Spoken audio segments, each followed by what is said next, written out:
You know, my workspace here is getting a little bit cluttered. I think I need to clean it. I was gonna say something about that. You better not. I think you're like, your workspace is out of control. Listen, if one of these damn Republicans sends me another text message. Yeah.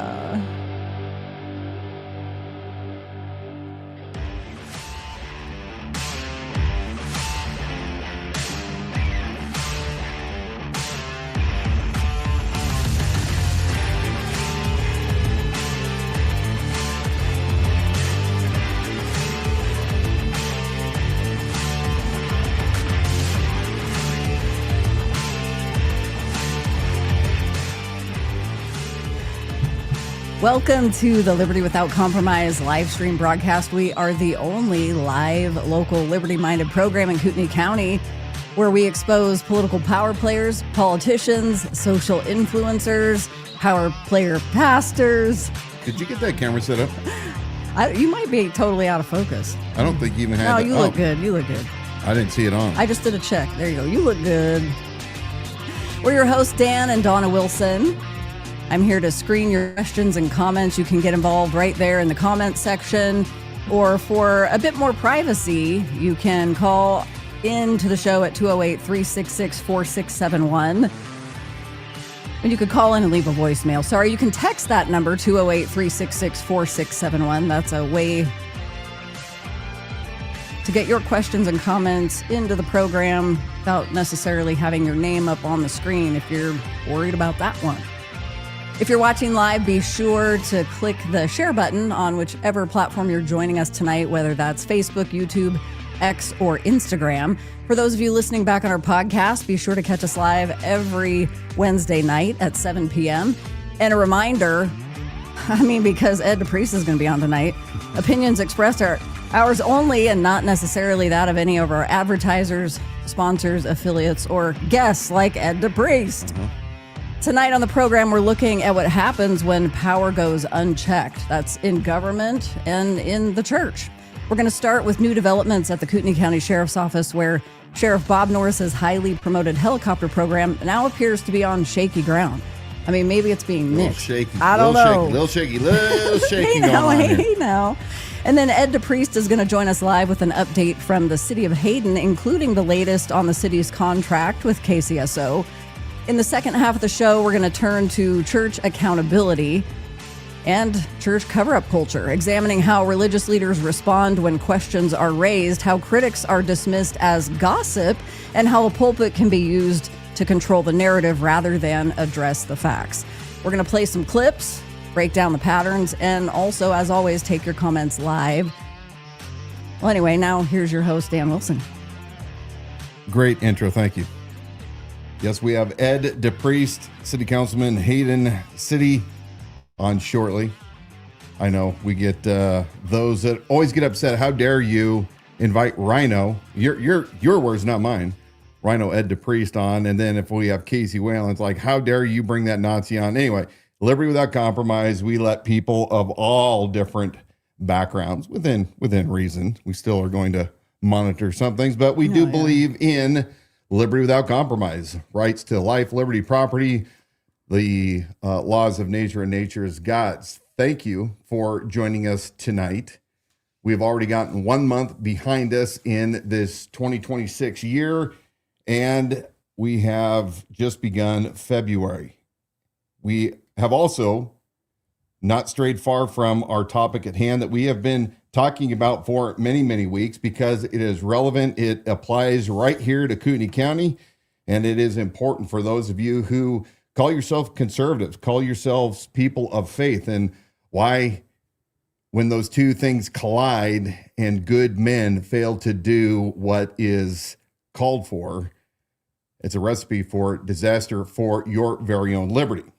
But never fear, right here on this show, as long as Don and I, as long as we continue to do this show, one day we may just up and say, see you later. That's probably the way it's going to go down. Yeah. So some people think we're like pining after advertisers and making the big bucks, but yeah, we haven't advertised for a while. We should. No, yeah. Anyway, so we are here though to be the guardian for those right now in this space as pastors like to say. Did you catch that? In this space? In this standing space. right here in this space. In this time, this place, stand to your feet. We are going to stand up for those that are victims, those that have been unheard for years, ignored, neglected, silenced, betrayed, and we aren't going to stop. But right here in Kootenai County, along with the power player pastors, those wolves in sheep clothing, we also continue to keep a watch on local politics. It is no surprise to those of you who have watched this broadcast for any length of time, my disdain for the Kootenai Regional Air Support Unit. That's the toy helicopter that Mark Ellis and his buddies decided that they were going to buy after getting all the donations from the big power players in the community, including $200,000 from the Coeur d'Alene tribe. And right after that, Bob Norris, at the tribe's request, cross-deputized those tribal police officers and at the tribe's request gave them primary on all law enforcement actions, both on tribal and non-tribal lands. Yes, Bob Norris gave away his constitutional duties to protect the people on tribal lands that are still not tribal members. Well, he turned that over to federal law enforcement. And the helicopter has been fraught with all sorts of problems, the least of which has been the liability. We showed you back when I was running for sheriff in 24 that the helicopter did not have proof that it was properly insured and properly registered with the FAA. And we have talked about this now for almost, in fact, it has been 2 years now. And something interesting happened. Late last night on the 3rd of February, today is the 4th, right before bed, doing what many of you would not have the intestinal fortitude to do, which is to watch Board of County Commissioners. No, you didn't. Board of County Commissioners business meeting at 11 o'clock at night. It's better than counting sheep. At the very end, this is what the county commissioners brought up. Let's play this video, and we're going to talk about the Regional Air Support Unit. Thank you. Next up is item 17, KCSO helicopter termination agreement. Now, I asked that this get put on here because you and I were at a conference last week.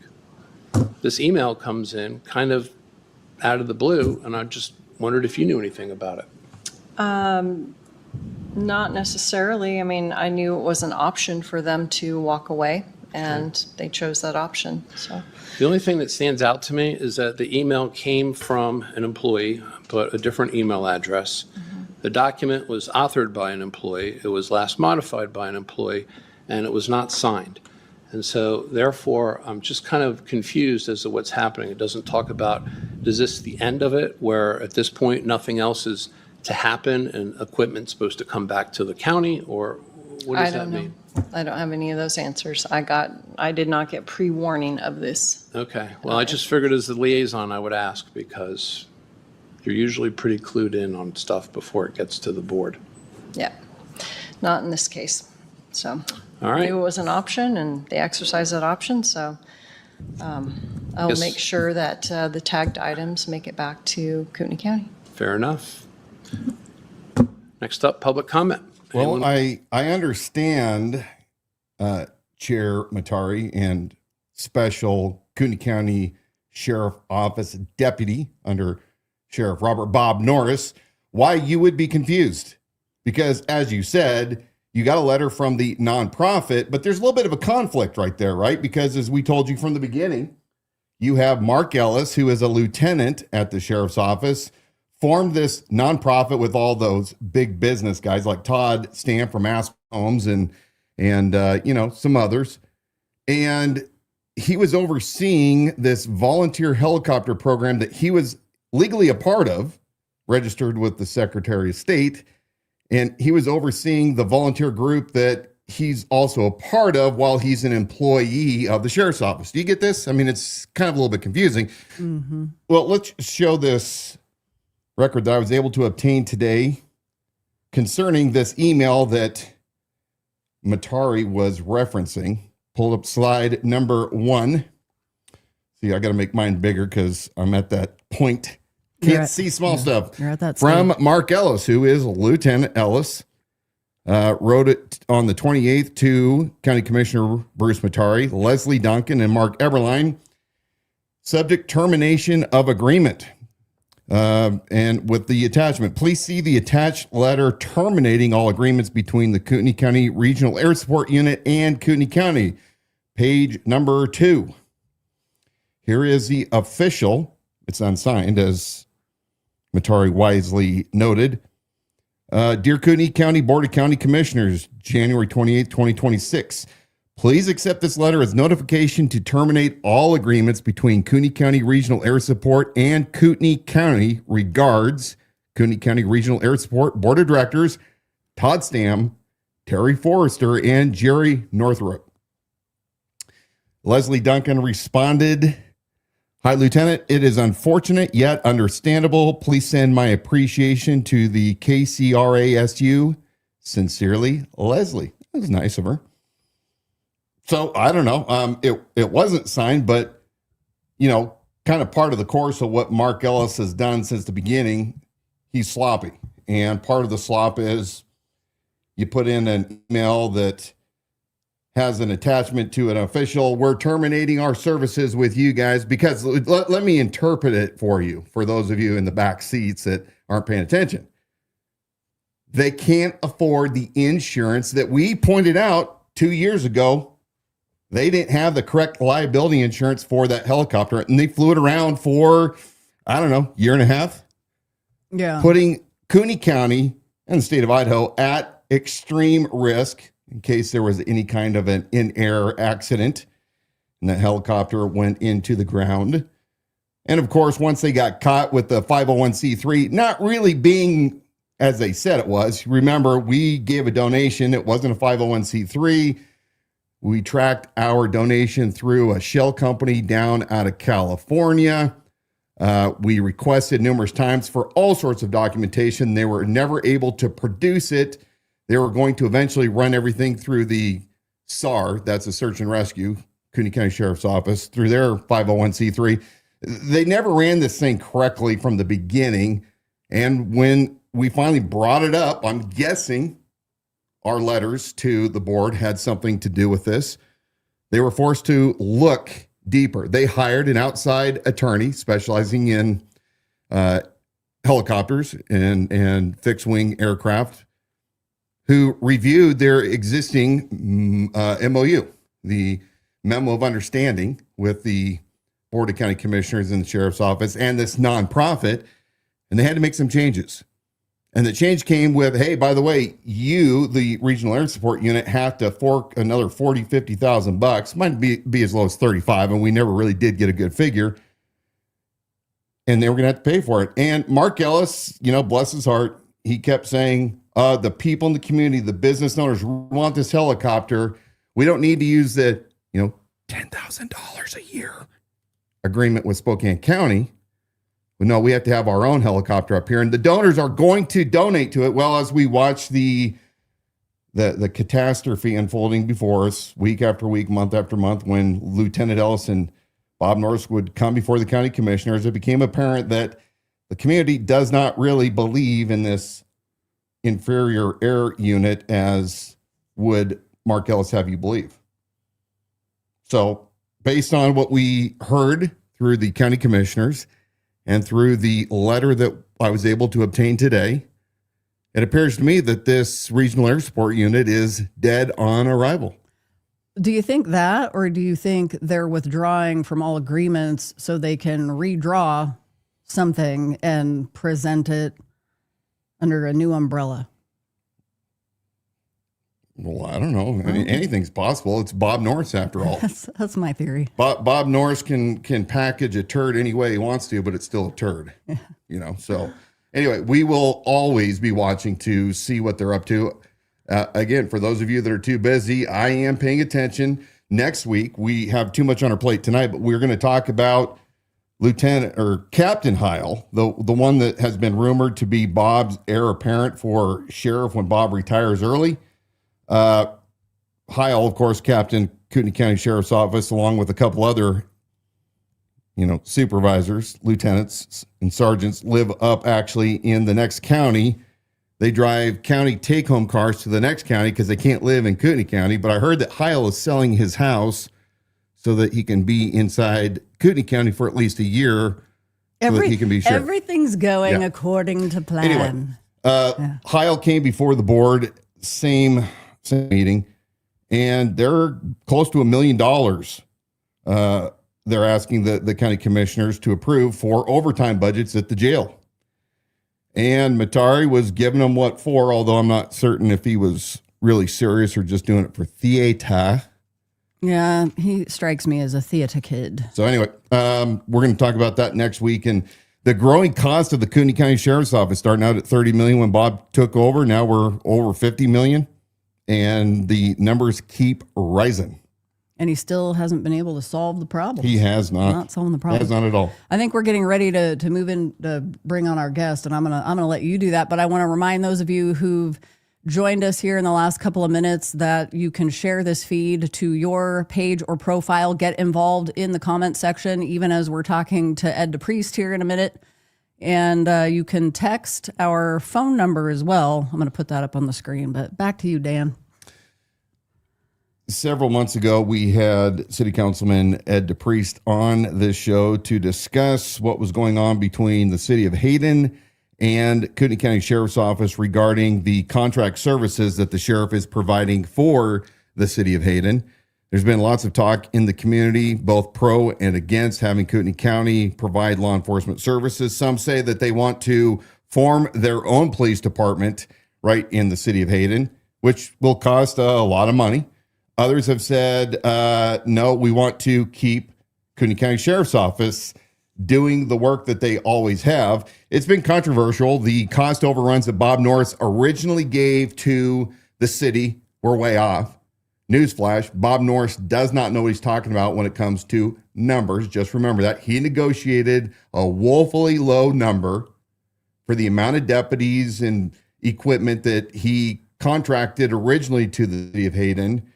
And instead, this time around, well, Bruce Matari, special deputy, I don't know if he was negotiating for the county commissioners or for the sheriff's office, but he says, hey, it's got to be way more. It's going to cost way more. And Hayden's got to ante up. So without further ado, we're going to bring on City Councilman Ed DePriest to give us a rundown on where we currently sit. Ed, thanks for joining us. Thank you, Dan. You want a rundown from the Rhino? Yes, please. I love it. It's got not a blinder wearing, zealot, but sure. Go ahead and, where would you like me to start? Well, start at the beginning. So we know that negotiations were taking place late last summer, fall and into winter. Where are we currently at with our contract in the sheriff's office? Well, we went through 3 month-to-month extensions while the negotiation process was before we finally completed it, I guess. And the city signed or agreed to sign the contract on December 19th, finally, for $1,193,933 compared to the previous contract of $954,000. The previous contract, we were on a 10 deputy model, which got us 8 patrol deputies, 1 detective, and 1 animal control. This new contract, which is almost $250,000 more, gets us a grand total of 5 instead of 8 patrol, 1 detective, and 1 animal control. What we had to do, we originally, when we entered the budget, our budget process, added a 10% increase to the 954, and that wasn't good enough. And they came back and basically said that's not good enough. And we had planned to purchase another patrol car. The city has, I believe, 5 paid for patrol cars over the last couple of years, and we were going to purchase another one at a cost of $95,000 to outfit it and all that. Well, we were only going to get 4 deputies, so we said, well, how about if we take the money for the patrol car? Will that get us another deputy? And we did that, and they came back and said, no, you still need more. So we had to go into our fund balance, savings account, basically, to come up with the $1,193,933 contract for, like I said, basically 3 fewer deputies. So that's where we're sitting at right now. So basically a little over $100,000 a month. Yeah, if you do the math on it, I guess, yeah. Yeah. So you guys have taken a significant cut. You went from 8 deputies down to 5 deputies. Well, it's actually we have a 7 deputy model, where we get 5 patrol, 1 detective, and 1 animal control. Right. Yeah, and of those 5 patrol, we used to get 8, so now we're down to 5. So yeah, okay, got it. For almost $250,000 more than the previous contract. And how's the coverage been so far since the new agreement? How are things being done in Hayden? Are you getting the calls for service taken care of, and the stats? What are those looking like? Well, now you're getting into the issue that we have here. For the last couple of years, part of the contract has stated that the sheriff will provide us with activity reports, basically showing that we're getting what we're paying for that, to put it in brief terms, where we can see that the 8, but now the 5 deputies that we're paying for, we can see what they're doing. Are they within the city?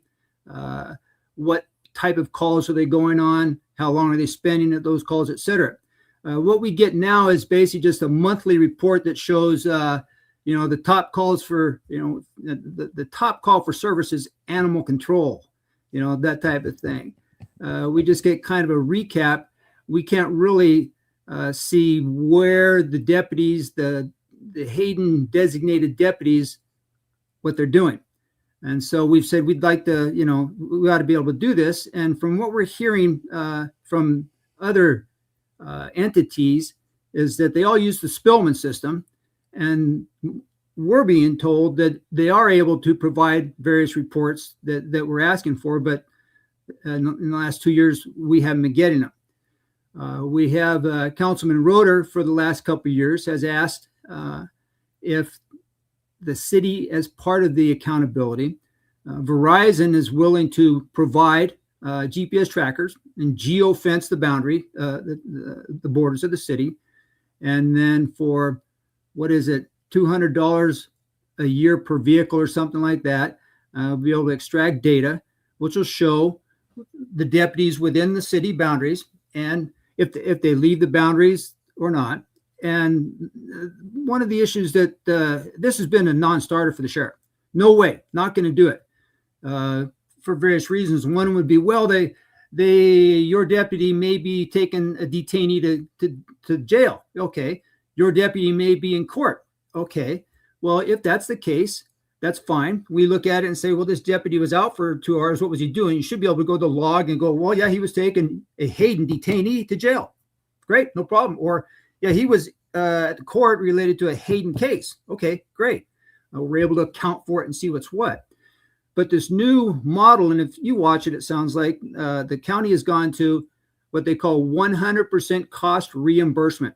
And they've basically gone line by line, and they have assigned everything that they can find that they believe the city costs to provide service and with the overhead and all that. And they're basically saying we're anywhere from 40 to 60% of their service load. I'm going to say 50% to make a nice, easy number type of thing. And so they are charging us for that. Have we been getting a good deal? Yeah, I'm not going to argue that. Are the costs of law enforcement significant and rising? Yes, they are. But when you have this accountability issue, seems to be just a total refusal, it's concerning. When you have other instances which call in question the administration of the department, things like that, there are just a lot of things where it's concerning. Costs are going to continue to go up. Yeah, you're right. Probably when it works out on a strictly dollar sense, it will probably be a little bit more for a city PD than it would for a sheriff. But there's more issues here than just the dollar. why do Coeur d'Alene, Post Falls, Rathdrum, Sandpoint, Spirit Lake, Pend Oreille, Priest River, Bonners Ferry, and I'm missing some. They all have their PDs with the county sheriff, okay, basically being the umbrella, if you call it that. And there's a reason that so many of these cities have their own PD as opposed to the sheriff. So the city is hiring. They're in the process. We're going to select a consultant who specializes in law enforcement and setting up law enforcement departments. And apparently it's going to take about 6 months for them to do this very thorough package to compare all the elements related to service we're getting now, what it would cost to set up. There's numerous startup grants available, but hopefully this independent, impartial third party will be able to come back with all of the facts that we need to be able to present to the people and weigh this issue down the road. Did I understand you to say that the county, the sheriff's office, is claiming that 40% of their workload is coming from the city of Hayden? 60% is what it is. So I basically, I'm going to say in the middle. But, I'll tell you what, if you look at, like I said, Post Falls, Coeur d'Alene, Rathdrum, the cities in Kootenai County who have their own PDs, my guess is the sheriff doesn't have too many calls for service in those areas. And those are large, Coeur d'Alene and Post Falls are the number 1 and 2 populated areas in Kootenai County. So when you really look at it, and I did this the other day, what you have is who the sheriff serves is Athol, Fernan Lake, Hauser, Hutter, Harrison. The tribal lands, maybe. Well, not even really. Yeah, but the Dalton Gardens, there's some type of a minimal agreement they have with them. But Hayden is probably about 50% or so of their area and the like. And I'm concerned, they've been putting out there that everybody else is subsidizing Hayden. All the outlying areas are subsidizing Hayden. Well, I'd be curious to see what happens. Not only are we paying this enhanced contract, but the citizens of Hayden pay roughly $700,000 into the patrol line item of the Justice Fund, which Mr. Matari at one time said that equates to about 3.8 deputies. Well, where are they in the scheme of things? Yeah. But I would be curious to see how much these other cities or towns or whatever are paying in to their service, and if Hayden were to leave and that 1.193 million were to disappear, I'm curious as to who's really subsidizing whom here. Going back to Norris's, as you were saying, his, hostility. Well, that was not your words, but he was absolutely against putting GPSs in the vehicles. I'm surprised they don't have them right now, but geofencing with Verizon in the area, and his argument that, you could be on a transport or you could be, going to court. When I was working, we had different dispositions we'd put ourselves on. So that argument really doesn't hold water, because if I'm working in Hayden and I have to transport somebody, I'm going to put a code out that I'm going to jail, and I'm going to include my mileage in my notes. So it's very easy to look at a CAD report and go, hey, I got some questions about why was this deputy out? Oh, okay, I see that he was doing a transport. He went, 8.3 miles one way. He was there for a couple hours and he came back. Or the deputy signed in but had to go to court. I mean, those are easily provable for transparency. I do not buy any way, shape, or form his opposition to running a transparent program there with you guys. So that's just my 2 cents worth from a former mall cop.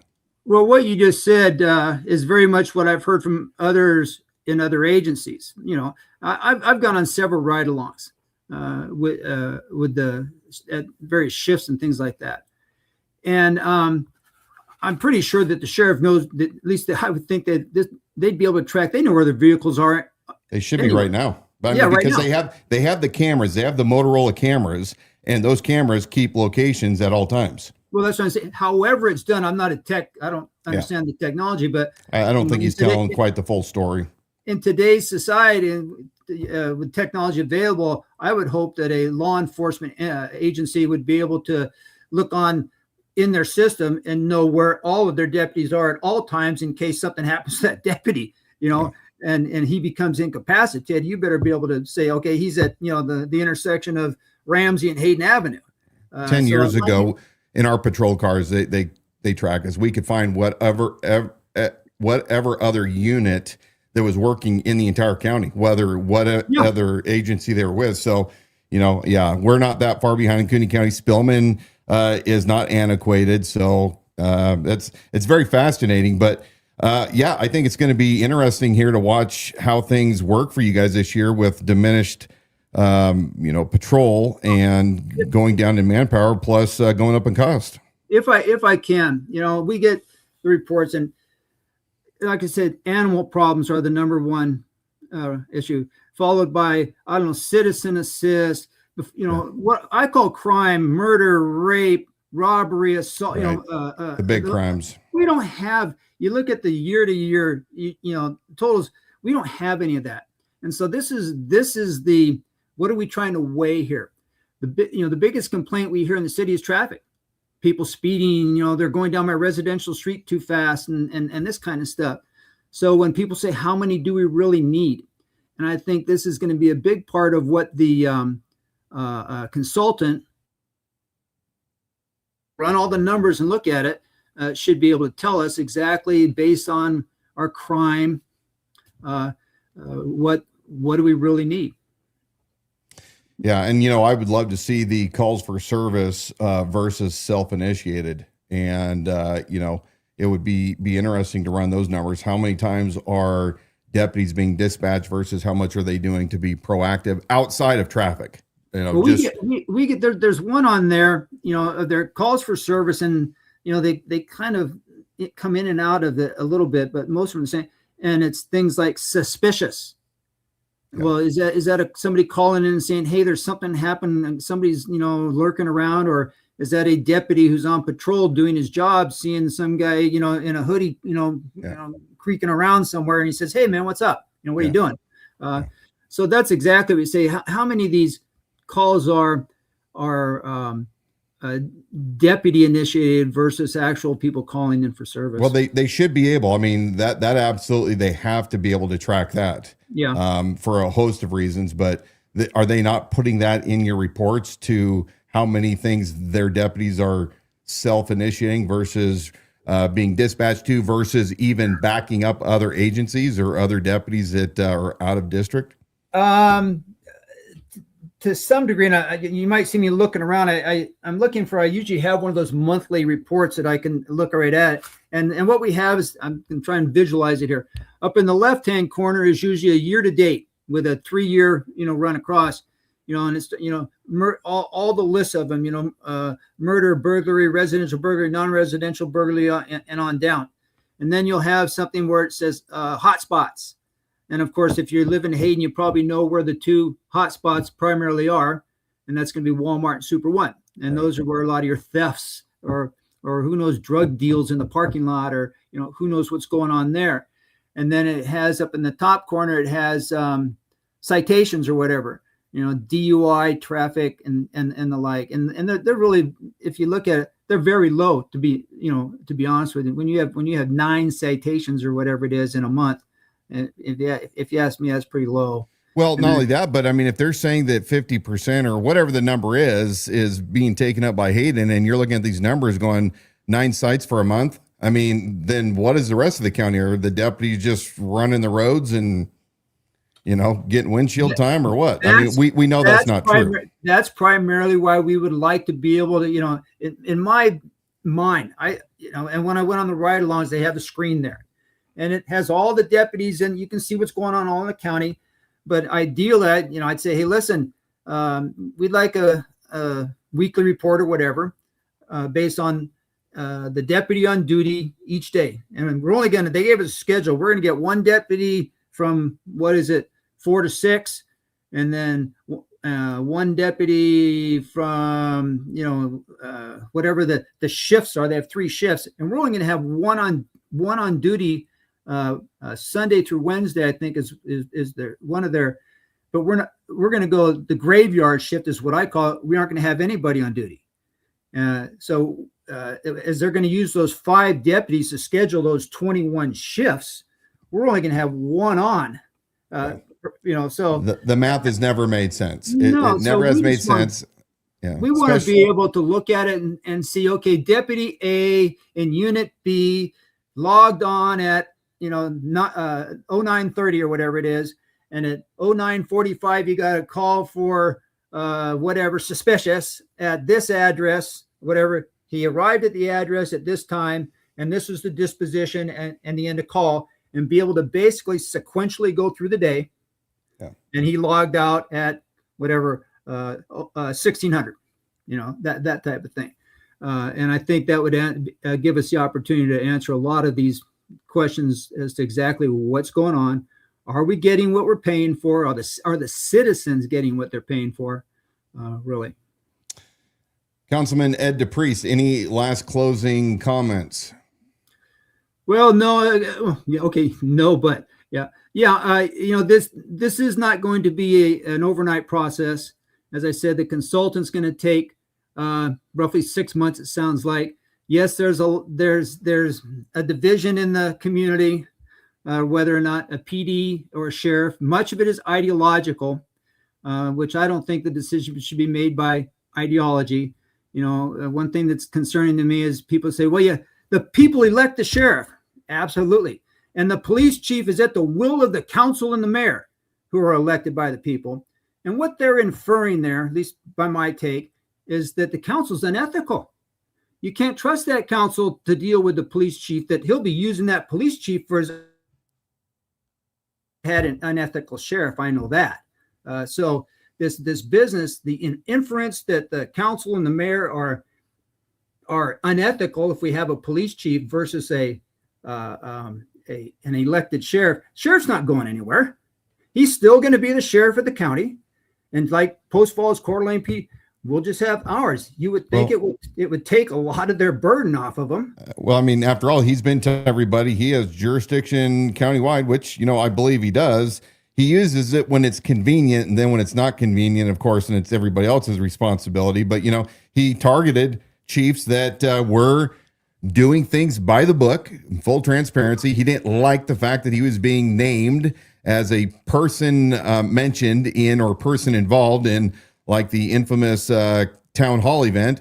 And look what he did. He went and he jerked the cross deputizations of Chief White, Captain Hager, Detective Haley, who is now chief of Rathdrum, and he still hasn't given the cross deputization back to him. He's punishing him, as well as they've taken the cross deputizations away from the highly skilled chief and lieutenant up in Spirit Lake and his patrolmen too. So, I mean, it's funny how you can say one thing that is true, which is, the sheriff is elected by the people and chief law enforcement officer of the county, but at the same time, to infer that it's just police chiefs that can be corrupt. Right. It's funny when you're watching real time, a law enforcement official that is retaliating because he believes that he has executive privilege, and he does not. There's nothing in the Idaho Constitution that says that a sheriff cannot be involved in part of an investigation. So anyway, a little rant, but we hear you loud and clear. Did you see the Grace Chapel town hall they had 2 Saturdays ago now with the county elected officials? Indeed. Sheriff Norris did a couple things. On 2 occasions, he made the comment that didn't name who or whatever are deliberately obstructing the sheriff and trying to defund the sheriff, as well as he then rationalized what you were just talking about as far as why he removed the cross deputization there. But what he didn't say was the involvement of the SWAT team. Should they not have that ability? So yeah, it's an unfortunate situation that those of us who've been here for any length of time, and I've been here 32 years, that again, it's just contributing to this the only word I have for it is divisiveness in the community that continues to fester, and it's really sad. And hopefully we can turn things around and find a way to bring this community back to what it was not all that long ago, which was a relatively united community. Yeah, that's what happens when you get super, hyper ideologues in any kind of political power. And we see it in real time when they are not principled. That's why guys like you and I get labeled rhinos, right? Because we stand on principles and say, if the equal protection under the law doesn't apply for even those I oppose, then it doesn't apply to any of us. So one last question, then we'll let you go. Have you come close to any fisticuffs with the sheriff like earlier last year? No, you've been there. Those things happen. Okay. Yeah. It's unfortunate, the setting and things like that. But when you had two people, I felt he was trying to shut me up, and he had no more authority there than anything else. And again, you talk about, I'm the chief, I'm the last word. And this is what so many believe. He contracts with the city. Okay. And if the city directs him to enforce an ordinance, law, code, and he fails to do so, that's breach of contract. But he keeps, and people keep believing that he's gonna, if he doesn't want to enforce something, he's gonna make the unilateral decision not to. And where this all stemmed from, I believe, I didn't take the vax and I didn't wear the mask unless I went into a private business and they required it, where I had the choice to go in or not. But I think Sheriff Norris' most astute move as a politician was way back when he said, I will not enforce the mask or the vax. And that sent, in my opinion, the message to his supporters that he will do what they want him to do. Basically, if there's an issue that comes up and they're against it, that they may, and those who endorse him or support him, that he may use his own unilateral discretion to do some things or not. And that's what's really concerning. I may have told you about the election day issue that we had, and what's next. If that'll happen, then who says that something else won't? And that's and I wish we had more time to talk about that. We'll bring you back on, because that is something that we do need to let the people in Kootenai County know what the sheriff was doing during election day with his interference. We'll give people a little bit of a tease right there when he suddenly decided to become the prosecuting attorney and the attorney general all at once. But we will bring you back on to have that discussion. And as always, thank you, Ed. We appreciate you, and thanks for keeping us up to date. God bless, and stay strong and courageous. Thank you, and you too. I always get a kick.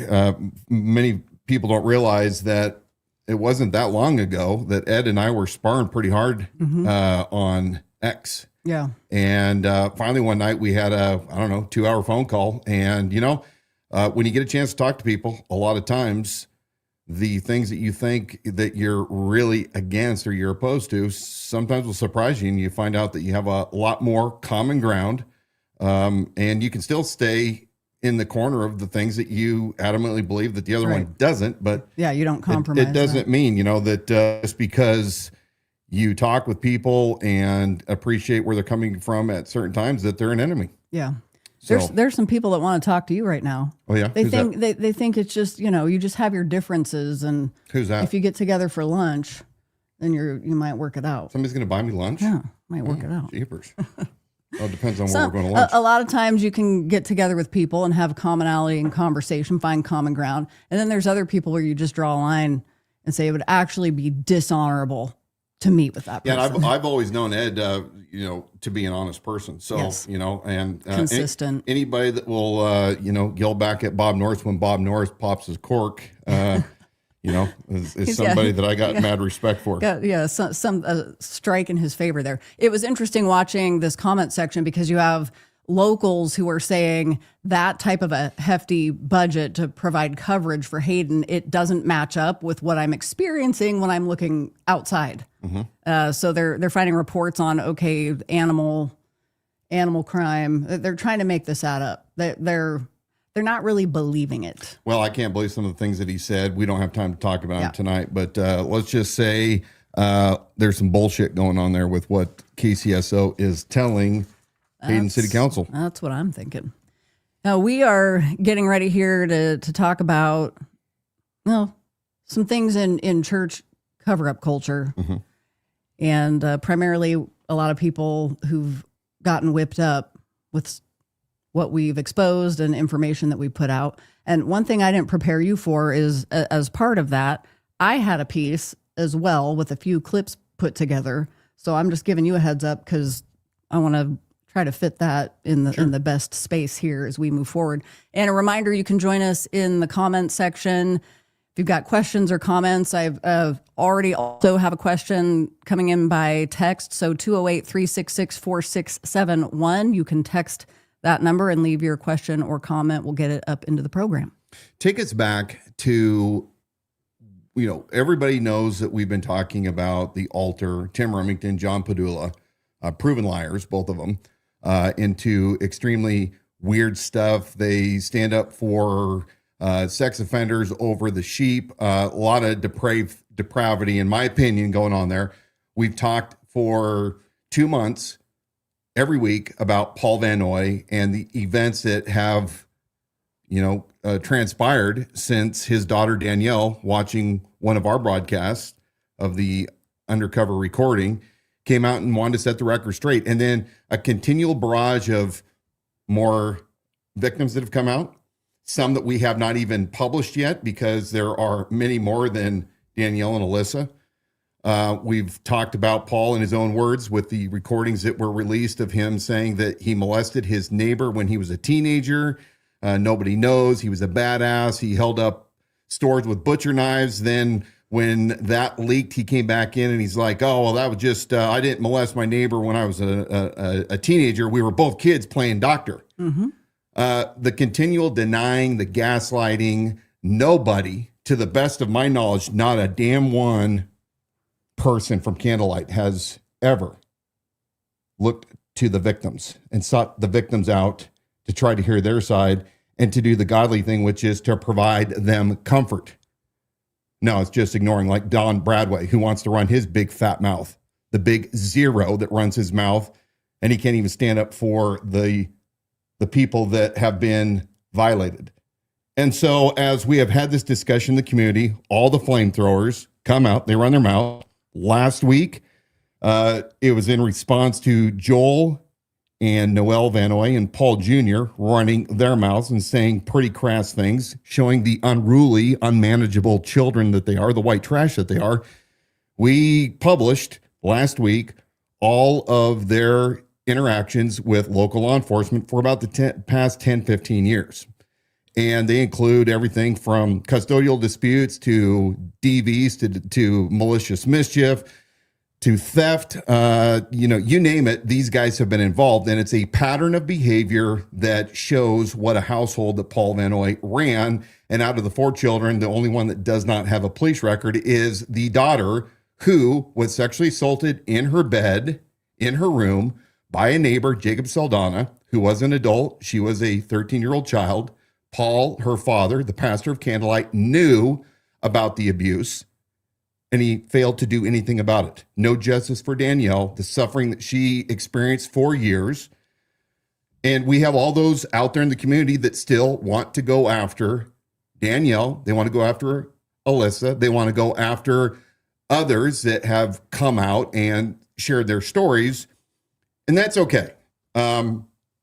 We get why cult followers, people in the cult will do that. People that think they're part of the body of Christ, but are actually following a cult, following Lucifer. Yeah, I said it, Lucifer. Well, yeah. Well, last week, right before we went on, somebody else in the community, somebody that we had never really mentioned, decided that they had to get in on the action. Why don't you bring us up to date on kind of what transpired for those that didn't watch last week and where we're sitting right now?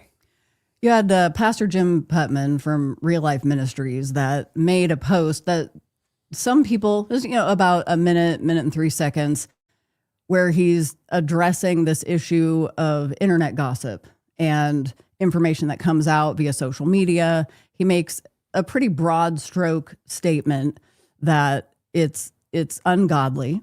And for those who are publishing information via alternative media, so it's easy to intertwine those two references to say, to discredit. And I think it's easier to discredit information that comes out when you say, make it sound like it's people chattering on social media. One of the responses I had to that was that I really don't think that Jim Putman was referencing a group of women in a comment section somewhere talking about who charged their credit card up too high or who drank too much wine last night. That's not what he was talking about, because it was a very timely issue of a statement that came within 24 or 48 hours of Paul Van Noy addressing the same thing from his pulpit the previous Sunday. So you start to see this pattern where you have pastors who are working in unison and issuing a message of discrediting information that's coming out by alternative media. Yes, we have broadcast channels that go through social media, but it doesn't discount evidence that we've brought forward, victims who we have interviewed. And you start to realize that it is the broader perspective. It really is church cover-up culture. And it is going on nationally. Yeah, it's at an industrial scale. Yeah, it's happening because the culture has been set up for years, especially starting under Rick Warren and the Purpose Driven Life and Bill Hybels with Willow Creek and all the mega churches. The mega churches, I'm going to offend many of you. This personal opinion, but I want to show you some reasons why I'm saying what I'm saying. The wolves understand how, like the devil, to masquerade like an angel of light. They see church as nothing more than a cash cow. I've had my experiences not only as a parishioner at churches, but also as a consultant when I was a security consultant. I've been in the depths of these churches. I've seen leadership and what they really say and what they do, the kind of money that runs through them. And it is a business. It is a huge business. And I think that there are those that go in with the best of intentions, but they eventually get eaten up by the machine. And it happens right here in Kootenai County, the same as it does down at Bethel in Redding, California, the same that it did with IHOP, the International House of Prayer, or Hillsong, or the Vineyard, or you name it. They're all coming to light because, especially in America, decades ago, when it was determined that churches had to have a separation of church and state, and they said that the government can't have control, which I'm glad government doesn't have control, but they get by being a 501c3 and nonprofit so that they don't get taxed. And this is where it breeds the perfect dishonest business. When you look at the churches today that are 501c3s that do not report any earnings to the IRS, let me be very, very clear with that.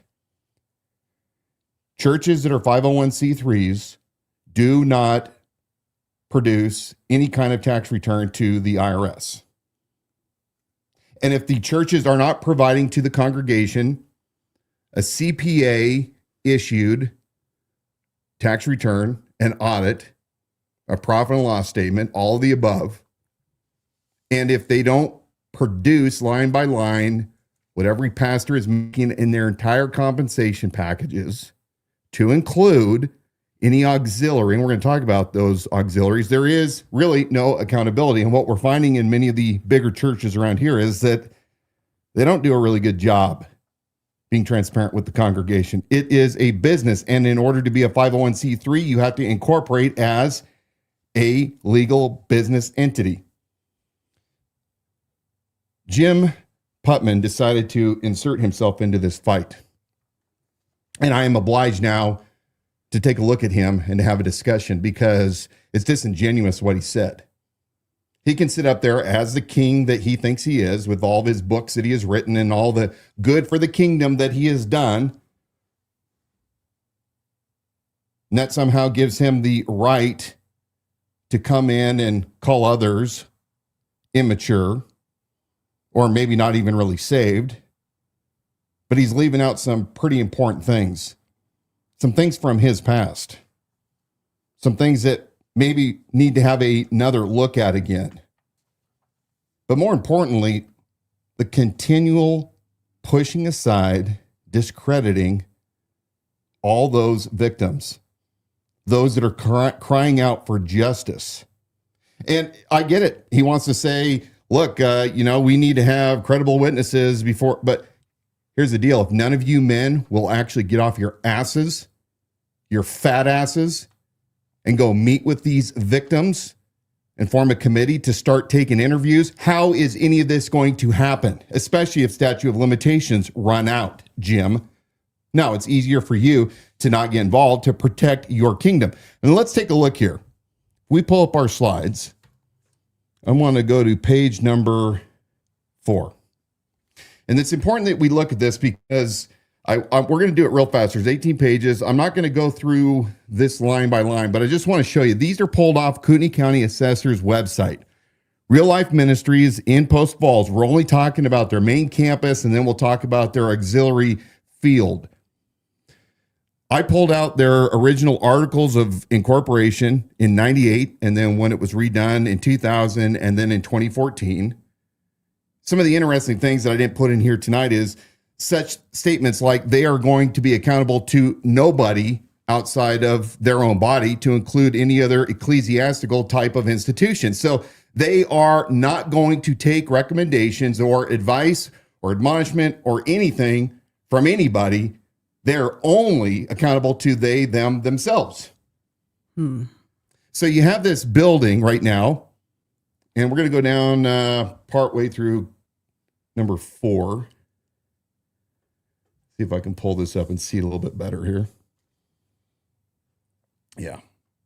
Right now, the assessor's office has stated that in 2025, the assessment of the land and the improvements is estimating that the Real Life campus is worth $19,389,363.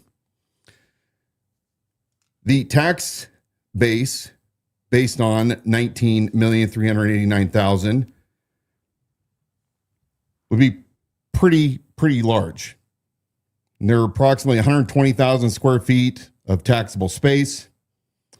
And we'll go down to the bottom of page 5. Originally, Real Life was doing something with the Solomon Foundation, and the Solomon Foundation obtained the property for a while, probably for a building initiative or something, and then the Solomon Foundation turned it back over to Real Life Ministries. That's another thing we could talk about. Page number 6. Here's the total taxes that Real Life paid since 2019 through 2025, $5.74. You seen that on page 6? Wow. Okay. So they're not paying any taxes because under their religious institution status, county doesn't get to tax them. Now, I pay a hell of a lot more than $5.74 for my little abode, but they're churches. So we don't separate, we're separating our church and state. The sports complex next door, assessed value $6,103,000. 9 acres. They have approximately 34,200 square feet of space, including their field house. Page 9. And by the way, just to go back, they're not paying any taxes on that field either. So there's $25 million worth of property between both those. They're sitting on a large section of land right in the middle of Post Falls, using all the same resources by their thousands that come there weekly. But Jim would say, oh, well, we're giving back when we're letting people use our big facilities. Well, how much are they charging for these facilities? Let's see how it really pencils out. But of course, when it's all said and done, the assets go back to the Solomon Institute if they ever dissolve, according to their articles of incorporation. All right, let's go to Candlelight. We're going to run this down real fast. Their main building worth $4,242,000. Originally in 2022, it was assessed at $2,656,000 rather. Now it's worth $4,242,000. Net taxable value, 0. Let's go down real quick to page 11. You can see they paid $5.74 Same thing again. We're seeing a trend here. Page 12. Skate Plaza. They bought that next door back around 2013. Assessed value, $170,134. That's the net taxable value. The assessment value is $3,976,000, and their total tax bill for that entire skate rink is pretty minimal. It's like $905, going down to page 14. $905 to run that commercial business there, the ministry. Again, who owns that? Candlelight Fellowship. Where does Candlelight Fellowship, who owns Candlelight Fellowship? Well, it's a corporation that Paul Van Noy happens to be the president of. And he sends all of his official mail to his house in Coeur d'Alene. Okay. All right. Now, last thing for comparison, page 15. Brand new Peak Fitness that was just built in Post Falls. Pretty large building. The assessed value is $10,146,000. So quite a bit less than what Real Life was covering between both their facilities. Gross footage is roughly 35, 40, 50,000 square feet total with everything. What is their tax bill for the year? $29,315.82. Okay. Wilson, why are you harping on this? What makes sense? Because you guys have to understand that if the pastors aren't accountable to the people that are giving and they're paying themselves from multiple sources and they're acting like kings and they get all their expenses paid and they get a housing stipend and vacation and a very juicy retirement, and they're sitting on these buildings that have a lot of real estate value that they're not paying for, where is all of the money going when you aren't producing complete financial statements produced by CPAs and handed out to the congregation to see? If Real Life does that, I'd love to see it. But I'm going to argue and say that when you start looking at what we see biblically, a church and a shepherd supposed to be acting, supposed to be doing, and we see all this gobbledygook of massive real estate. You're not going to find that anywhere in Scripture, a call for massive buildings, massive churches, shepherds over thousands. Take a look at what's going on in all the scandals throughout the years. We're going to start covering the various scandals at Candlelight, in addition to Real Life Ministries. Jim Putman doesn't care about victims. In fact, we're going to play a video here that we're working on a story that involves Jim Putman while he was pastor of Real Life. I want you guys to watch this, and then we're going to have a discussion about why it is that shepherds don't give a damn about true victims. Let's go ahead and play that. Coeur d'Alene police have arrested a man who they say broke into a woman's home, yanked her out of bed that she was sleeping in next to her children, and then raped and strangled her. KXLY4's Janet O live in Coeur d'Alene tonight. And Janet, all three kids of the victim were awakened by this attack, huh? Well, Dave, a frightening experience for that family this morning. We're here in southwest Coeur d'Alene in a relatively quiet, peaceful neighborhood. Police say the suspect tried to open 3 different windows, got in through one of them, went upstairs, yanked the woman out of bed while she was sleeping next to her child. He took her to another room, he beat her, and he raped her. All the while, her 3 young children, all under the age of 6, were ordered to stay upstairs. The victim lost consciousness but soon woke up to call 911. Now, we're told this was not a random attack. The victim knew the perpetrator. She told police that she went on a couple of dates with him, but that he wasn't her boyfriend.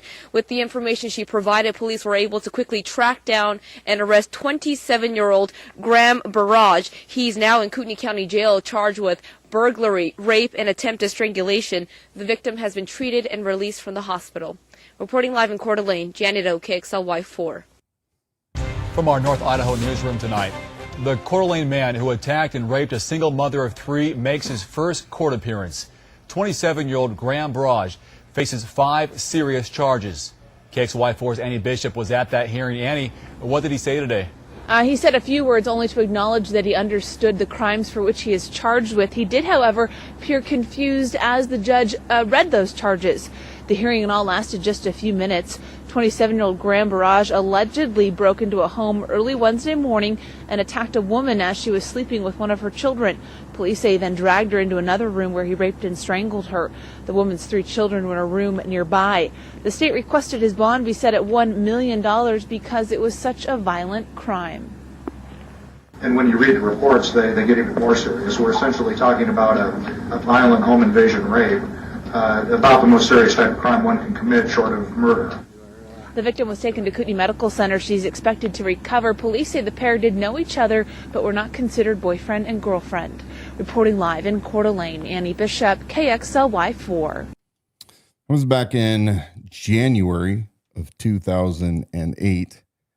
A year later, Barrage went to trial and was found guilty and sentenced to life. He served several years and then recently was paroled out. Now, Graham also, as we have been told, was a 20-something leader at Real Life in Post Falls. We are tracking down all these sources to confirm, to bring you guys the full story.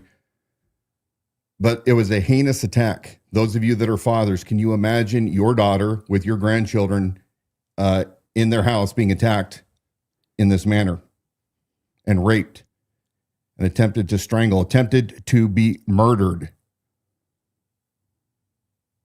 Those of you that abhor these types of things, when you see something like this with children that were inside the house witnessing what was happening to their mother, it is one of the most heinous things a person could ever go through. It is so vile. Jim Putman, my question to you, and we are going to conclude this entire story here in the next few weeks with receipts. Jim Putman, did you support Graham when he went to trial? It's a question. It's been alleged that you were more than just supporting him. Did he not go to Real Life, and was he not part of leadership of sorts? At any time, Jim, did you reach out to the Jane Doe victim? Did Real Life offer her and her children any support, any comfort, any spiritual advice? Only Jim Putman can tell us whether or not he did and whether or not he can actually produce.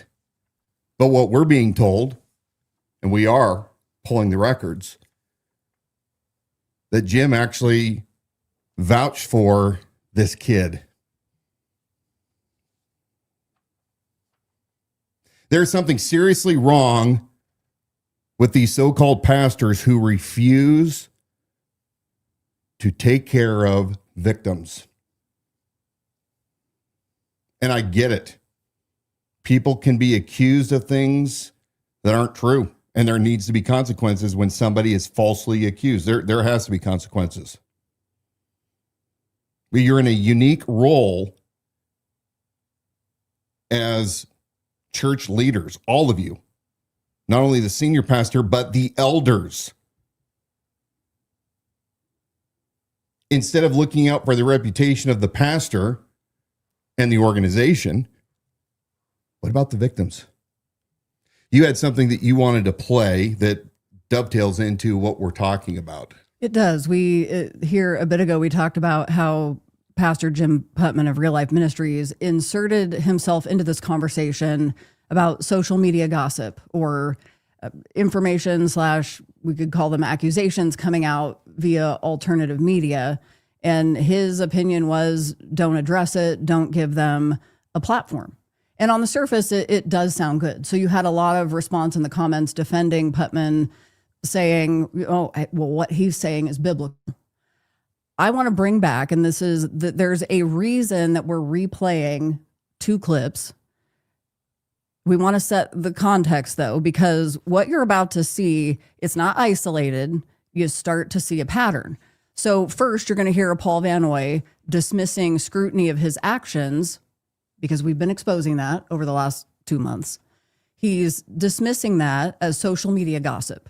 And then hours later, Jim Putman responds with nearly an identical message, warning people away from alternative media and framing investigation itself as dangerous. And for those of you who have said he merely was talking about gossip and you're making this about something else, I am going to, after we play these clips, we're going to read the more recent comment from Jim Putman where it is very clear what he was talking about. The final clip in this segment brings this into sharper focus. Todd White is a globally known evangelist and founder of Lifestyle Christianity with a massive following online and a ministry school. He's currently being accused by former insiders and whistleblowers of chronic deception, manipulation, misuse of ministry funds, abuse of authority, and presenting a false superhuman spiritual image that doesn't match his private conduct. Those are the accusations. In response to criticism, Todd White preached a sermon attacking what he called gossip TV and online critics, saying freedom doesn't come from watching videos that challenge leaders, that believing those videos means believing lies, and that engaging with them partners people with Satan through gossip, slander, judgment, bitterness, wrath, and malice. And then that's where Mike Winger comes in. And after this segment, we're going to continue that discussion about Mike Winger. Mike Winger is a Bible teacher and Christian apologist known for long-form, evidence-based analysis of theology and church accountability. He isn't commenting for clicks. He's responding in the clip that you're about to see because he sees this exact rhetoric repeatedly in church cover-up culture. And that's what we are demonstrating and showing you here tonight that is also happening, very likely happening here in Kootenai County. Winger explains how the pulpit is often used to attack critics indirectly, control thought within the group, and reframe accusations against a leader as an attack on the entire church. You have heard Paul Van Noy do that. Positioning the leader as the one who's protecting people from deception without ever addressing facts, just like Dan, like you just said. So as you watch these clips back to back, listen for the similarities and pay close attention to Mike Winger's breakdown at the end, because it brings total clarity to what's actually happening from the pulpit and why these responses sound almost interchangeable. So we're going to watch this together. Drop your comments there into the comment section. We want to hear your thoughts and opinions. Even if you're not agreeing with what we're presenting, we want to hear from you. So do that while we watch this together. Media. One of the things that I wanted to mention to you, since we're talking about free speech, we do think that people have the right to speak, and social media is certainly a place where people can do that. But I want to encourage our members in particular to consider the fact that social media has become a place where Christians can gossip. And I just don't like it. Anybody can gossip. And I want to encourage people to try to stay away from getting involved in any kind of gossip sessions on social media. It's very ugly. And even people that think of themselves as believers feel like they can spread rumors and say things that are untrue. And those things can be very harmful. And so we want to be aware of the fact that when we're talking about others, we want to always bear witness to the truth. Amen? And that includes social media, where people seem to hide behind fake profiles and will say things that they wouldn't say otherwise publicly. And so we want to be very aware of the dangers of gossip, even in the social media context. That's not to say they don't have the freedom to do it, because we do believe in free speech, of course. But we should be very careful ourselves to be those who support and communicate the truth. Amen? Amen. And so I have people that call, are you going to comment on so-and-so at this church or that church? I'm like, well, first of all, I haven't ever talked to them. I wouldn't comment on anything until I went to them and asked if it was my business. Proverbs says the first one speaks and it seems right until the second one speaks, till they're cross-examined. This whole social media, think you can share your whatever you're thinking without doing things in a biblical way, but call yourself a Christian. I think you're either really super immature or maybe you're not even saved, but you claim to be, but it's ungodly behavior. There's a right way to handle things. You don't fight like the devil for the things of God. So these people that do it, I don't think you should even listen to them. Why would you support somebody who's being ungodly by listening to them or giving them an audience and letting them fill your head with that stuff? So I mean, I know that's opinionated, and that's just off the top of my head, but yeah, that really does bother me. And we're to not let any unwholesome talk come out of our mouths, but that which is encouraging, right? There's a whole bunch in Scripture that has to do with this, so I would really think about that. By the enemy, we're going to believe everything that we see. We're going to allow the opinions of people to be more important than the Word of God and the truth of what's in here. And we're going to live by the National Enquirer. We're going to live by Gossip TV. We're going to live by critics. And Jesus didn't pay a price to make people critics. He paid a price to set people free. And the freedom that comes doesn't come by reading a tabloid. The freedom doesn't come by watching some kind of video that somebody derogatorily slams somebody else. Without knowing the truth, we believe a lie. And we're deceived because Satan is the father of lies. So all of a sudden, we're feeding on what everybody else is saying, wondering what's real. It's like politics. It's mud raking. It's, if we do this, it's cancel culture. And we're allowing cancel culture to enter into the church because we all have an opinion, but we don't know him.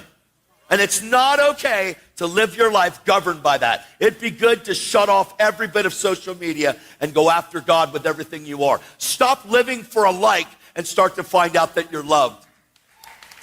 I'm so serious. I'm so over it all. Wow. It's so weird. This is a very intense message, and I don't apologize for anything. I love God with all my heart. We need to be free from gossip, slander, judgment, unforgiveness, bitterness, wrath, malice, unforgiveness. It's all twisted, and the devil wants you to partner with him. This happens frequently in cover-up culture, is the pulpit is used as a tool for, it's not just for attacking long, far away people like Mike Winger, where he mentions YouTube specifically and stuff like that. It's used for controlling thought in your own group. Because after listening to this message, everybody under his influence that heard that message knows, like, do not bring up this video. Todd White's super upset about it. What he's doing is he's taking what is about personal accountability with him, and he's acting like it's part of his fight against the devil trying to ruin the church, right? Again, everything's grandiose. Whatever's about Todd is really about how Todd will save the whole church from themselves. That's ultimately what ends up being turned into. Is he staying silent? This is very important. We know this. Is Todd staying silent? No, because Patricia King will imply that Todd's going to hold his tongue. I mean, she just repeats what Todd said. It's not her fault. Well, she shouldn't have repeated it, but that Todd's basically holding his tongue, and if the Lord releases him, he'll talk about it. But instead, he went and crashed out like right after that. So is he accountable to anybody? No. Is he controlling thought? Yeah. Trying to get people to not use social media? Trying to complaining about YouTube? Where guess where this video was found? YouTube. Anyway, here's the next one. And he'll talk here about how you should pray, but never, ever, ever expose people. The Bible says that when people despitefully use you, what are you supposed to do? Pray for them. It says, pray for those that despitefully use you. But what do? I can't believe they did this. Brother, let me tell you something. Can you believe they did this? The next person says, did you hear what they did? The next person said, I can't believe that they did. Now you've got 5 people, and you, instead of living for Jesus, remember that he said you've got 5 people, have succumbed to the wisdom of man. Why? Because it says that it's sensual. It says that it's demonic. It's self-seeking. What are you looking for? You're looking for a way that everybody else can join on your little pity, gossip, criticizing wagon.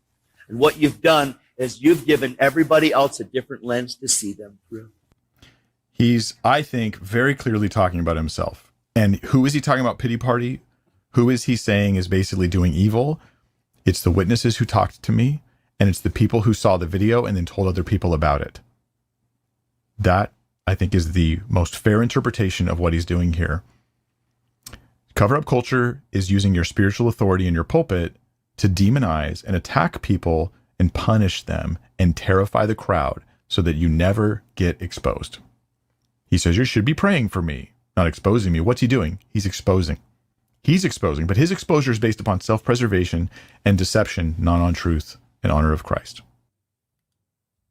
I put a QR code up there in the corner so that you can see the rest of that broadcast from Mike Winger. You can watch the thing in its entirety.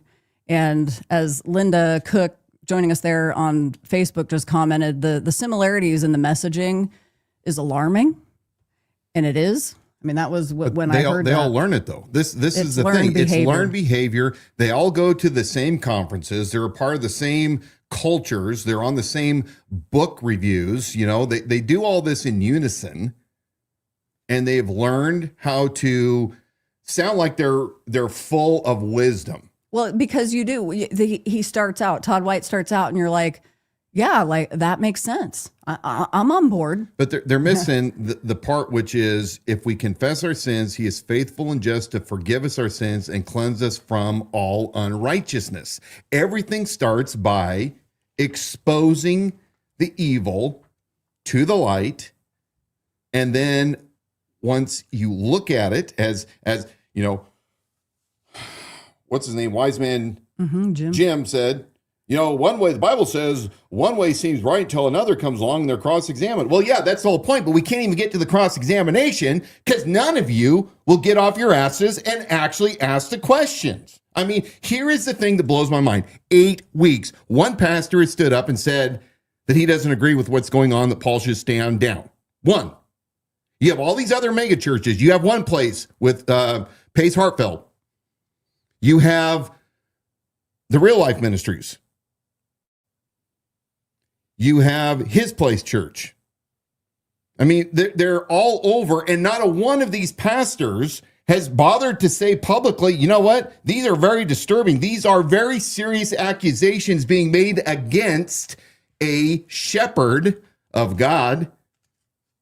And we need to, as a united group of believers, for the cause of Christ, we need to get to the bottom of this and find out. And if it's a grand conspiracy by Dan Wilson and Dawna and others to take down God's faithful, then we'll allow God to expose them and we will allow God to deal with them. But no, they're not going to do that. They're going to say, well, if it's any of my business, as Jim said, well, Jim, it is your business. If you are a shepherd, you're not just a shepherd to the couple thousand people in your flock. You are, by yourself's own appointment,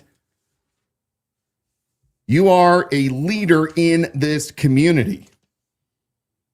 And if you're a leader in this community, spiritually speaking, and you're doing nothing publicly, because guess what? If you guys are doing things privately behind the scenes, but you're leaving the rest of the community to wonder what you're doing, that's not transparency, and that's not helping anybody out. What about the victims? Has anybody reached out from any leadership in church, any of the churches, and asked Danielle, tell us your story. How can we help you? How can we pray for you? What do you need from us? Alyssa, how about her? Did anybody in 20-something years ever try to help her out when that crook Steve Cooney was in her midst? Or Todd Engel? You saw this recent video that we just played. Jim Putman assisting the accused who was convicted, given a life sentence, or was he at all concerned about the victims? And what I'm going to tell you guys is my true belief is you do not have true shepherds. You have demons masquerading as angels of light. They may have known the truth at one time, but look at their behavior, the chronic behavior. Look at all the skeletons. Look at real life, as we are being told by more and more people that are bringing the receipts. It's all about the tithe. And those that work for the church and making certain that they are giving the percentage that matches their paychecks. It's a business. And it's my belief that these churches all have to fall. All of these mega churches are not from a biblical model. They have to go because they have bred nothing but predators. and those that prey on the innocent, the weak, the vulnerable, instead of ministering to people one by one by one. Amidst the Paul Van Noy investigation, you have a lot of local pastors who have just chosen to take a back seat and say, it's not my business. Like Jim Putman said, not my business to comment on it. I do want to share one from a brave person who said, many of us, Kimberly, she decided to go public with this. Thank you. Many of us confronted Paul directly to his face. In my case, I talked to him directly about accountability, and I was told that he founded the church like Paul did, and that he did not have to be accountable to anyone. She said, here you go, Paul. This isn't anonymous. Paul does live like he's not accountable to anybody. Well, he can be accountable to Dan Wilson because I'm going to ride his ass until justice is served. Yeah, and that's exactly what's going on between Todd White and Mike Winger. You know, he's there. It isn't just accusations that have come out. Mike Winger is, as we are, bringing receipts, interviewing firsthand witnesses, and bringing out that information. For any of those you who are still hanging on to this idea that, well, okay, I heard what Putman said. It was a statement in generality, and it's biblical.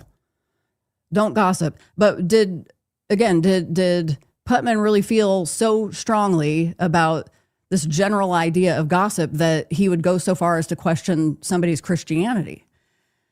So Putman did himself, or I guess did us, a favor, because he came out with another statement. I'm going to put that up on the screen. Hard to read, so I'm going to read it for you fast as I can. So if you had any doubt what it was that Jim Putman was actually talking about when he released that clip, his response is, I would suggest that people do a little Google search on slander and how God feels about it. So much is passed via social media that it is totally untrue, or at least partial truths you have not verified. I heard this or was told that by someone I don't even know. People haven't looked into both sides and certainly haven't gone to the person to deal with them biblically. Most times we don't even know them. We assume elders haven't looked into the issue, or if they have, there must be a cover-up. No, cover-ups happen. No, K-N-O-W. Know that cover-ups happen. But could it also be there is more to the story? If you're a Christian, this is not right. It is absolute immaturity. When did listening to a podcast that attacks and smears others become a Christian characteristic? Explain how Ephesians 4:29 doesn't apply to these situations. Explain how the fruit of the Spirit isn't important when we disagree with someone. We can disagree, but we should be sure we know the truth, and we should not act like pagans when we do. There are times to strongly disagree, and there are times to speak publicly, but how and when we do that, it matters. Passing along something you're not sure is true to people who can't fix it, or to people who don't need to hear it because it doesn't impact them personally, is gossip and inappropriate for believers. People, stop giving your ear to venomous speech. It only encourages it. Think about how to minister to those you can help rather than allow yourself to become fixated on the things you can't do anything about. Minister to your next door neighbor rather than watch screechers screech for hours at a time. It's not edifying to you or anyone else. We are like sponges. Whatever you soak in, when you are squeezed, you produce. Soak in negative things and you're going to leak negatively. Nice speech, Jim. And that would work for many things, except for we're talking about heinous things that have been covered up, that have been ignored at churches for many years. And it looks like that, Jim, you are also part of that group. Surprise, surprise.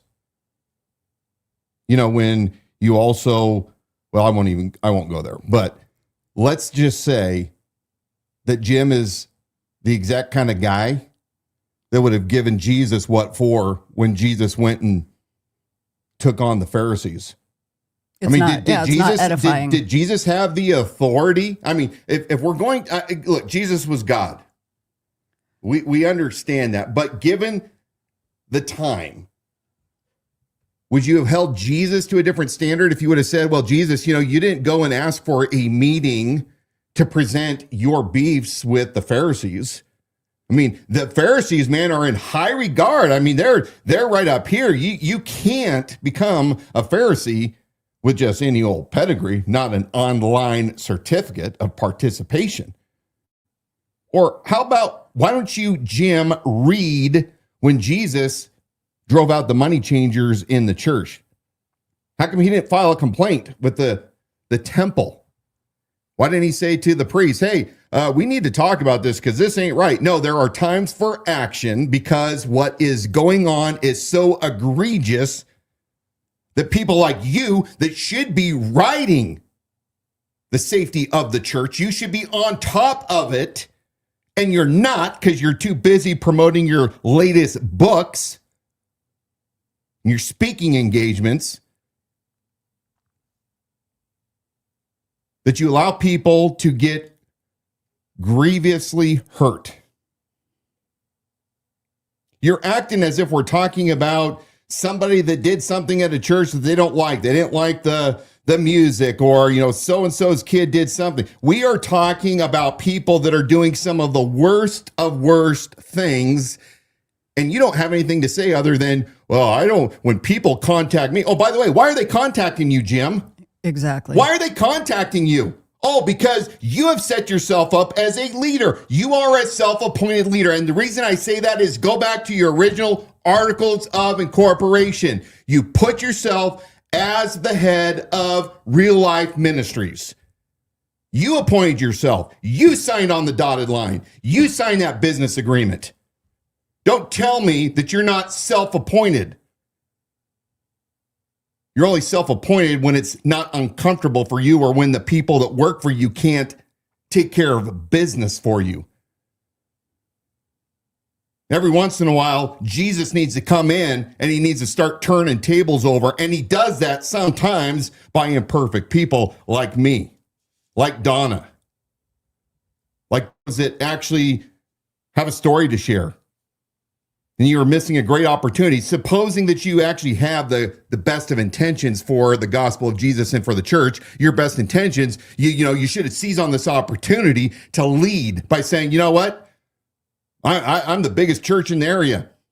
We've got programs. Let's get some closure to this. Let's help the victims. Let's find out what really happened with Danielle Van Noy. And Paul, we need to have a conversation. Did you or did you not seek justice for your daughter?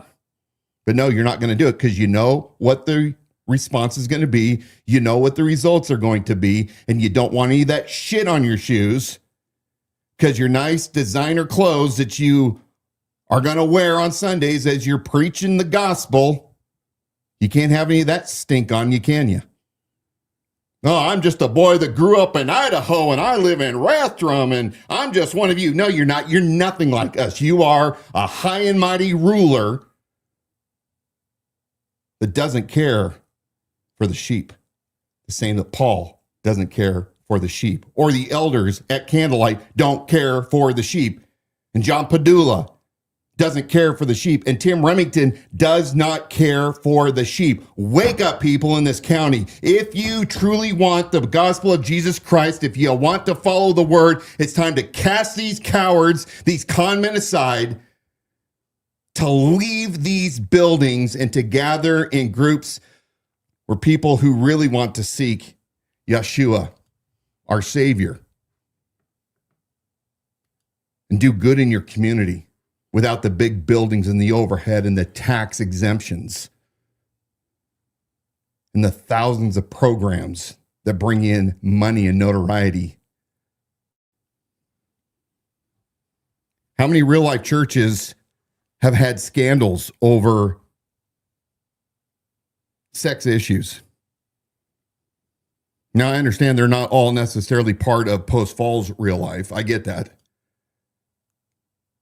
But the mega church is not biblical. There is no example of a mega church in the New Testament. Prove me wrong.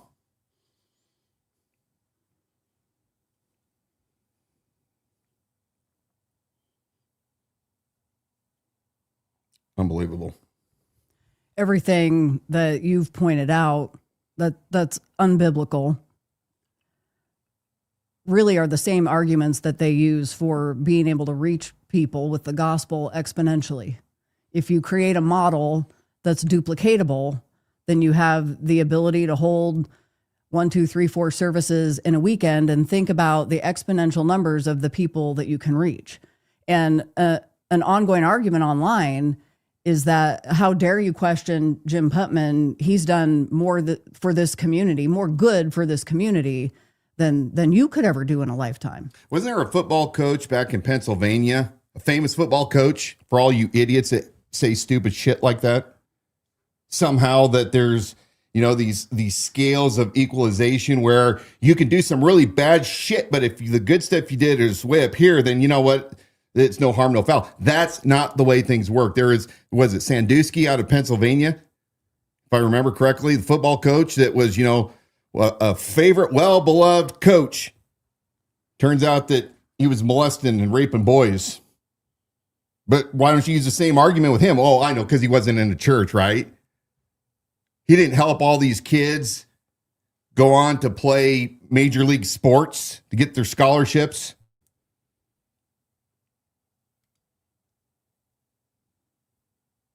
It's asinine, the things that so-called believers, you guys are immature. If you ask stupid questions like that or say stupid things like that, I'm going to question your maturity because you apparently don't understand. You guys should probably read in the New Testament when it talks about the things that the Lord abhors. And up there is those that practice sexual immorality, those that abuse others, women and children and vulnerable people. Again, I'm going to find out. Did Jim Putman support the convicted rapist, the home invader, over the victim? I'm hoping that I find out that Jim actually did the right thing, and then I'm going to show it for the world to see. But if I find out in writing that Jim Putman, Real Life Ministries back in 2008, 2009, went to bat for a guy that went to his church that violently assaulted a woman, strangled her, almost killed her, sexually assaulted her in her own home while she slept with her 3 children. And if I find out that Jim Putman at all went to bat for this kid, all hell's going to break loose because I'm going to make this one of the most popular things anywhere in this region. I hope I'm wrong, Jim. There's a quote from a founder before we start answering questions to wrap up for the night. The last page of our slide. Famous quote by Washington, but I think this applies for pastors as well. This was when Washington was addressing his officers in the Virginia Regiment back in January of 1756. I got that wrong. It can't be 1756. But he says, remember that it is the actions and not the commission that makes the officer, and that there is more expected from him than the title. Yes, pastors, it's your actions, not your title, that makes you a true shepherd. More is expected from you. It's a calling, after all. Many of you so-called shepherds have forgotten that, if you ever truly did believe it in the first place. I hope those of you that are watching and saying I'm unhinged understand how utterly disgusted and dismayed and angry I am at those that want to continue to support and uphold their institution because it's my church and my pastor. And I just get the tingles when I go there. And, I just love the worship music, and my kids love the children's church. And, it's unfortunate what happens to victims, but, we'll pray for them, and, we'll hope that the best happens for them. And there's government services to help them out. Needs to be great repentance and a great revival. There needs to be a downfall of churches. I'll be the one to say it. They're false churches. So when I say a downfall of the church, I'm not talking about the Church of Jesus Christ. I'm talking about these fake-ass institutions that are avoiding taxes. They're avoiding paying their share into the community, while the pastors and those inside are not transparent with the money they're making. They're getting fat on the hog. I'm for these institutions that allow and promote sex predators in their congregation, and the lie, which is, well, we can all redeem these people and therefore there's no consequences. Yes, there is grace, there is forgiveness, but that doesn't mean you're absolved of long-term consequences. No different than this Graham dude, sentenced for life. Committed a heinous act. Yeah, he can get parole, but he has to live with the consequences of what he did for all those years. And how dare these pastors and these people allow these predators in their midst? What are the questions that we have right now, or comments? One that I want you to address, because I actually have no doubt that this is true, and that this very specific thing, an example from Brandon on Facebook, this is what causes confusion for people, because it goes back to what we were talking about when a pastor or in a religious leadership position, there's a lot of good that they do, and you hear that side of the story. I have no doubt that for certain people, that is 100%, or that 100% has been their experience of that person. Mm-hmm. So I'm going to put this up on the screen and read it. I want you to respond. I've called, so Brandon Smith, Facebook, thanks for joining us. I've called John Padula in the middle of the night, desperate. He dropped everything to help me. Him and Pastor Tim both led me to Jesus, and I'm forever grateful for both of them. Well, Brandon, I'm glad that's your experience. I'm glad that it worked very well for you. It doesn't mean that your conversion or the comfort that you received at the time is any less meaningful or important. But, I mean, it does not excuse the other behaviors of Padula and Remington. It doesn't excuse their dereliction at best to fail to protect little girls inside the walls of their organization. Don't take my word for it. Look at the Coeur d'Alene Press. Tommy and Darren Maynard already convicted, did time for sexually assaulting a minor. I don't care whether or not the minor was closer to 18 or not. They still violated the law, which showed that they don't care about hurting people. They allowed that dirtbag, Darren, to be at the church where he saw a little 11-year-old girl whose parents were also part of the ranch program, the extended program. She was there attempting to find them. Darren, this predator, this convicted sex offender, befriends her, finds out that she goes to his kids' school, gets his kids to befriend her, bring her to their house, and then he molests her and, it sounds like, rapes her as well. Or the 15-year-old who was going through the ranch program and ends up dating one of the other residents' son that was almost 30, entering into a romantic relationship where he is raping her.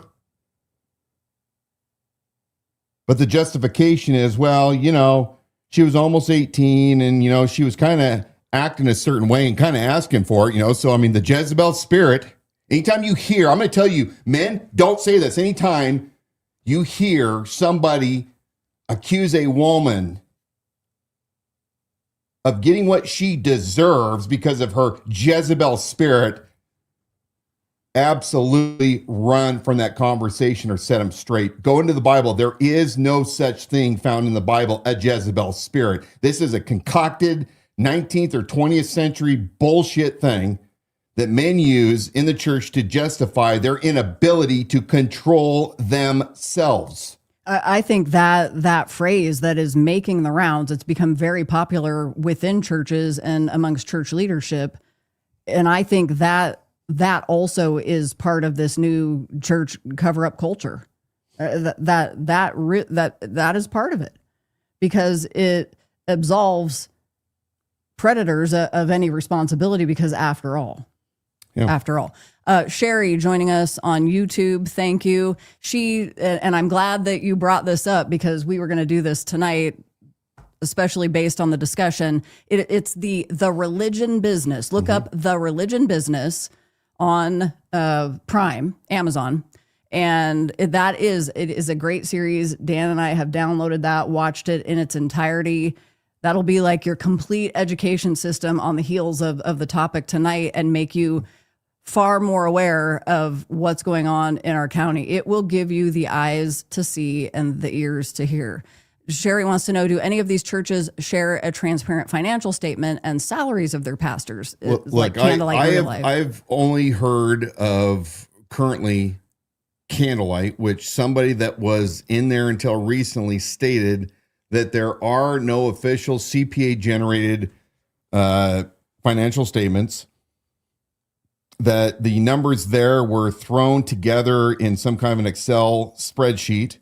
Paul has the ultimate ability to manipulate the numbers, but there is no line by line item for what the expenditures are. By the way, you have to remember that in addition to Candlelight Fellowship, you have all the auxiliaries like the Skate Plaza, like the Global Ministries, and maybe it's International Ministries, real estate, books. There's all sorts of publishing. These are all different revenue streams. Yes. That you have no idea how they're being used because the IRS does not track them. In fact, the religion business goes very well into how the churches fraudulently take in millions of dollars right in front of unsuspecting parishioners. As far as Real Life Ministries, I've been told very similar things. I am going to verify it, but I've been told that one of the quotes was that their body's too big to be able to hold a business meeting to show everybody what's going on. And again, I'm hoping Jim Putman actually surprises me. I hope that they can publish 10 years of financial statements to include how much he makes in his salary. And then, if he wants to be really solid, Jim Putman should publish his tax returns. Because if his only source of income is the church, well, then his tax returns should match a very modest lifestyle, should it not? Yeah, and actually he has spoken to that because last week on our program, you, Dan Wilson, may or may not have called Jim Putman fat and undisciplined. I stand by that. So Jim puts out a response to that. I guess we're having a back and forth, a little toe to toe here by social media. Jim Putman said, just so you're aware, if you are wondering, fat, probably yes, not what I used to be, too much time behind a desk. One house, never owned two cars, both over 10 years old, and have never owned anything under 5 years old in my life. House bought for less than $350,000, paid for it by buying cheap houses, fixing them up, and upgrading over 27 years. So he's setting the record straight there. Mm-hmm. Any comments on that?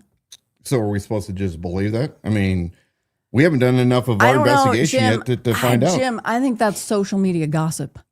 Yeah, not only that, but I want to know about the lake house. I want to know about many other things that we're going to talk about. Because again, Jim, you opened up your big fat mouth.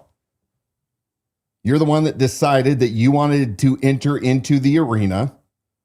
So guess what? Now the microscope, the magnifying glass, is going to be tuned on you. And by the way, it's amazing. Just kind of like Paul, when you open up your mouth, how many people come out of the woodworks with their own verifiable stories? Now I get it. People have stories all the time. They get pissed off. That's what we as humans do, human nature. But there are some stories you just can't ignore because they have too much meat to them, because they have brought the statements. Mm-hmm. They have brought the emails. They have brought the text messages. So yeah, we're gonna look into it. And again, I'm hoping that it's a big nothing burger. I'm hoping Jim is the most frugal, low key pastor of a mega church ever. I hope that's true. But you know what? 20 something years in this community, being in the trades, hearing guys that have claimed to have been inside his house. This is years before I ever knew who Jim really was. Some of the things they have to share. Okay, cool. We'll see. Yeah, some of the things firsthand witnesses have had to share don't really match Jim Putman's statement. A question that came in by text, and also this last call, if you've got questions or comments, put them there in the comment section. This phone number that I'm about to give you is always open for text or voicemail. If you have tips or witness accounts, want to leave more information, it's a great way to get in touch with us. That's 208-366-4671. This one came in by text. He said, please tell us who the one pastor you know is that stands for the truth like Jesus did. We used to go to candlelight, and then he told us that we weren't worth saving. And so then we went to real life, and now I see this thing with Jim Putman. Who's the one guy you know is an honest pastor so that we can have one, please? The reason I read that is because you have more people in our community who are having this concern, and they have directly been asking us that question.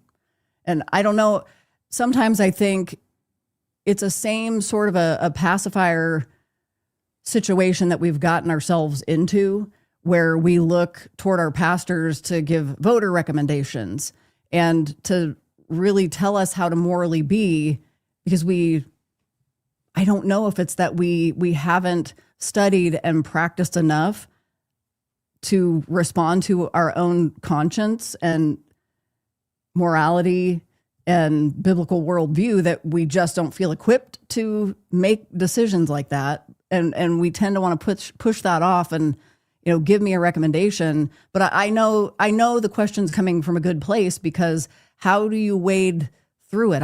If there's 90 evangelical churches in Kootenai County, where do I even begin? Who do I trust? Well, I mean, I don't really feel comfortable at all giving anybody recommendations after what I've seen. I don't want to lead anybody astray. I would ask these questions of you. What are you looking for? Because if you're looking for Sunday school for your kids, if you're looking for youth group, if you're looking for singles group or recovery group, or all these programs, this is part of how these institutions suck people in. And I think some of them do mean well. But remember, every time you have these programs, you have to have more seats, you have to have more donations, you have to have a bigger beast. I think it's time to get back and start gathering with people that you know are true followers of Jesus Christ, and then try to find somebody that is of an elder quality by their life, by looking at how they've lived their lives. Have they been solid for many, many years? I've had many mentors over the years that I would fellowship with right now, but because they are good men, they do understand the gospel. They understand the teachings of Jesus and of the word. But as far as recommending, I get my spiritual advice right now from a guy in Tillamook, Oregon. I'm to the point now where personally, I think this model that we currently are looking at is flawed. I think it is, I don't know that it's even biblical anymore. I'm still trying to flesh that out. At what point is it, or is it not biblical? I see the whole thing as being a charade, and look at how it's the same formula. You go in, you sit down, you get told you have to greet everybody around you, shake hands, pretend like you like the people next to you. We're going to have some announcements because people can't read a bulletin or an electronic email. We're going to sing a bunch of songs that men can't even sing because they're at a scale it's too high. Oh, they're singing songs that men don't want to sing about. I'm not singing sissy ass songs. Look, don't get me wrong. I don't want to be a prude. I love the hymns actually, but I don't think you just have to sing the hymns. But any song that I've heard over the past 20 years that they sing in church, a guy like me isn't going to sing that crap. And then you have a message, it's, 20 to 22 minutes or maybe sometimes 30 minutes. And you're going to be told to tithe because, everything has to be tithe, give. It's all a joke. And if it were effective, argue me this. If it were truly effective, the current United States church model, then why is our country going down the shitter? Why are we allowing the Epstein files to remain covered? All these congressmen, they all claim that they go to church Ask half of them in government right now, federal government. They all claim to have faith, but it's a reflection of decay, and it starts right here in your own local community. I mean, you guys, you hypocrites that call for the revealing of the Epstein files, but you won't even stand up for people in this very own community that 20 years ago were trafficked through churches, that were abused by serial pedophiles inside the very walls, while church leaders covered it up because you can't have that scandal going on, you hypocrites. So yeah, at the end of the day, my personal belief is I'd steer away from every doggone gathering of people that's in an official building, and I'd find a group that truly want to serve Christ and that want to be a gathering of believers, and I'd fellowship with those people. We're going to leave resources for you guys because we addressed a lot on the program tonight. We've got links to the Mike Winger broadcast, and I know that there was even more that we wanted to I want to throw a QR code up for Julie Royce. Yeah. So Julie Royce is definitely one who you want to follow. She has been deep in investigations. I'm putting a QR code up there right now, which is a link to a recent article that ties into Mike Winger's investigations. Julie Royce of the Royce Report has also for years, she hails from Moody Bible Institute, and I believe had been an announcer on the broadcast network there. Was she there when you were there? No, I was there prior, so I never had the privilege of meeting her yet.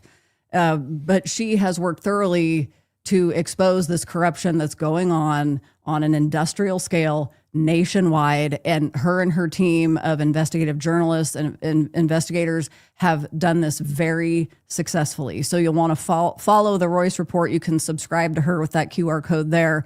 And then the QR code, brand new one I just put up, is that Mike Winger breakdown.